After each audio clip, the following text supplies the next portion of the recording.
In tabulating the length of projects in many typical work environments, we don't want to include weekend days. And let's remind ourselves that a function called WORKDAY, and we're on a worksheet called WORKDAY, allows us to tabulate an ending date. And we may or may not want to include holidays here, but let's just point out that if we simply begin a project on June 10th, 2010, and it's 60 days, you could easily make the mistake of simply taking these two cells and adding them to come up with an answer, but that certainly does include weekend days. If you are in a 7-day workday environment and a project starts on June 10th and it's 60 days long, then the last day truly is August 9th. But let's talk about the idea that in many environments, it's a 5-day week.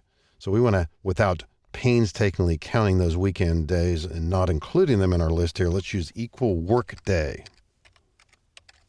Here's that starting date, comma, here's the project length. We're not counting Saturdays and Sundays this time. When will the project end?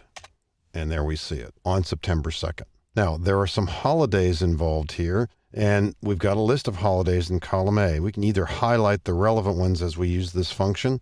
I'll just copy this down and readjust it. But we want to use the workday function here to not include those holidays as well. Now, July 4th in this particular entry here has a weekday. I'll use this function. Weekday of 1, it's a Sunday. And it's not going to get discounted twice, but we want to make sure that other holidays that might occur here are not going to be included. Maybe Labor Day.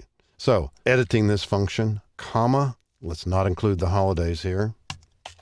And because I included the A1 there, that didn't work, so we just want to use the relevant days. You can highlight all these, even though it includes dates well beyond the range we're interested in.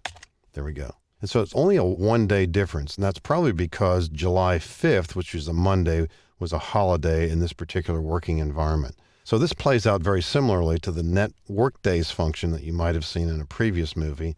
But Workday allows us to calculate not only project lengths, but I think you can imagine using this with other similar kinds of data as well. It doesn't count weekend days, and where appropriate also omits holidays in the calculation.